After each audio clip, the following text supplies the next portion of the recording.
नमस्कार. माय lab yoga and वेलनेसमध्ये परत एक वेळ आपणा सर्वांचं हार्दिक स्वागत. मित्रांनो, आज आपण शरीराच्या अत्यंत महत्त्वाच्या भागाविषयी माहिती मिळवणार आहोत, ज्याला आपण पाठीचा कणा, मेरुदंड किंवा स्पायनल कॉर्ड म्हणतो.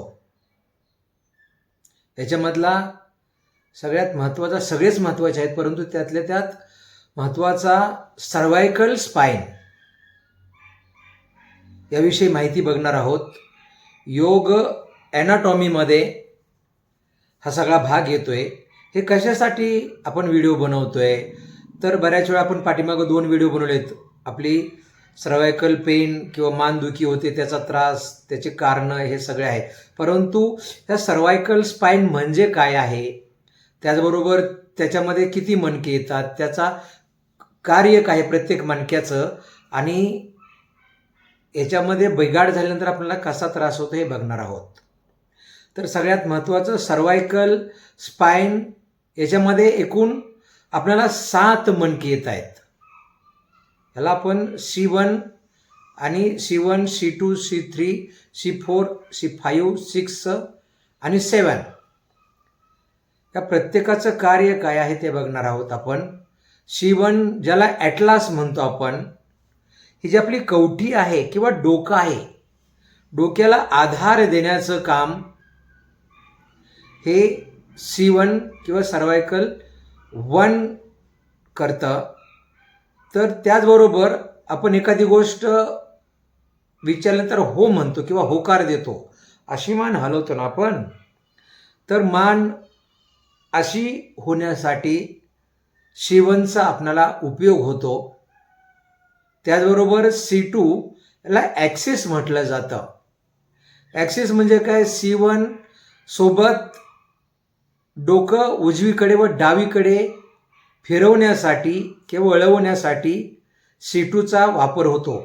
इथं आपल्या C1 आणि C2 आहे पाठीमागच्या बाजूला. तर उजवीकडे व डावीकडे मान अशी बरोबर असं, म्हणजे नकार देतो ना आपण, असं नाही नाही म्हणतो की नाही.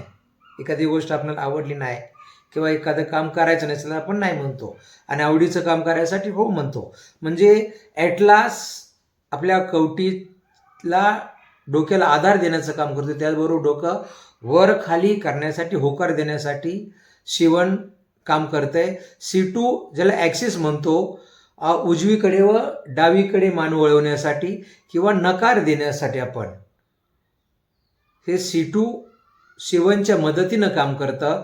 C3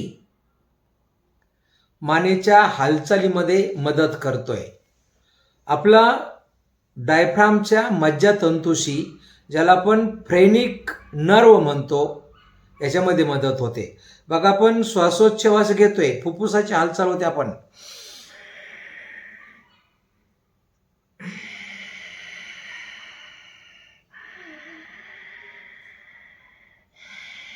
म्हणजे श्वसन तंत्रामध्ये या C3चा आपल्याला मदत होतो, किंवा फ्रेनिक नर्व याच्याशी याचा संबंध आहे.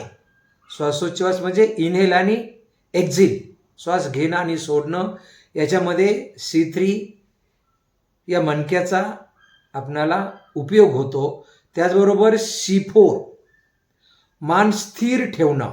खूप वेळा अशी मान, जसं जसं आपलं वय होतं तसं तसं आपली खूप जणांची अशी मान हलते बघा, असे होते, अशी होते.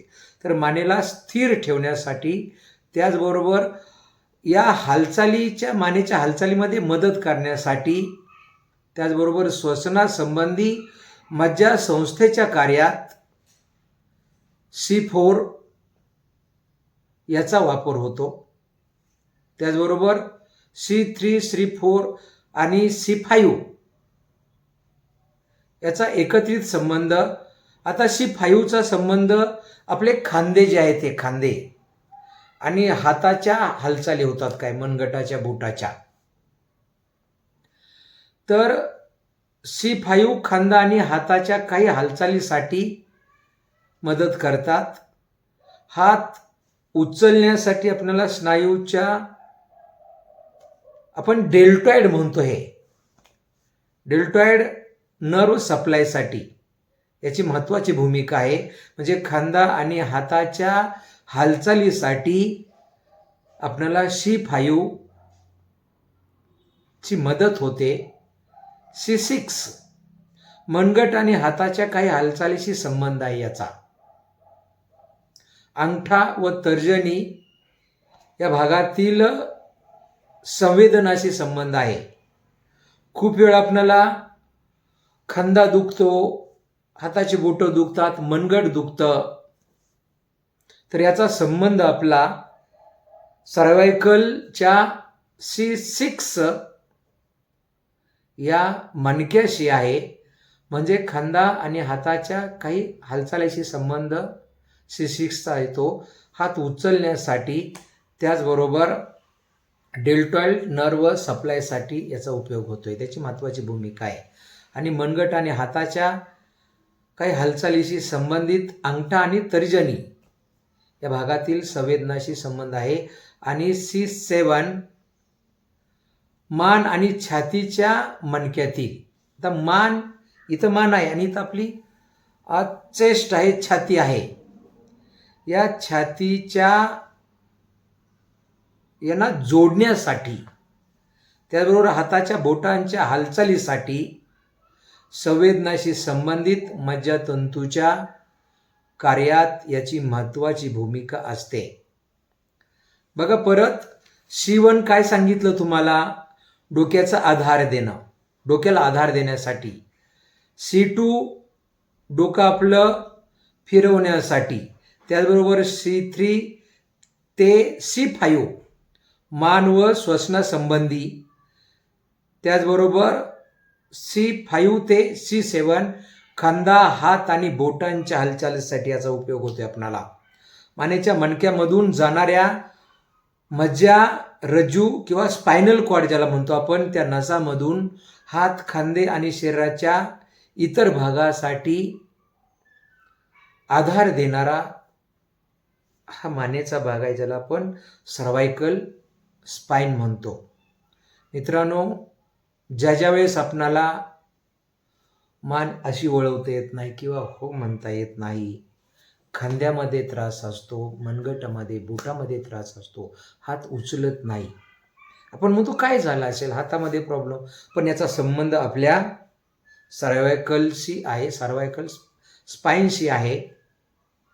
जर सर्वायकल पेन असतील, आपल्याला वेदना असतील, दुखत असेल, तर पाठीमागं 2 व्हिडिओ बनवलेत मी. त्याचा व्यायाम कसा करायचा, काळजी कुठली घ्यायची, झोपताना काय करायचं, तर ते व्हिडिओ आपण पहा. व्हिडिओ जर आवडला असेल तर लाईक करा. ज्यांच्यापर्यंत हा व्हिडिओ पोहोचवणं गरजेचं आहे, अशा सर्वांच्यापर्यंत हा व्हिडिओ पोहोचवा. परत एक वेळ भेटूया अशाच एका नवीन आणि माहितीपूर्ण व्हिडिओमध्ये. आपण जर माझ्या चॅनलला सबस्क्राईब केलं नसेल तर सबस्क्राईब करा. त्याचबरोबर आपले काही प्रश्न असतील तर कमेंट बॉक्समध्ये मला विचारा. तोपर्यंत करा योग, रहा निरोग. धन्यवाद. जय हिंद.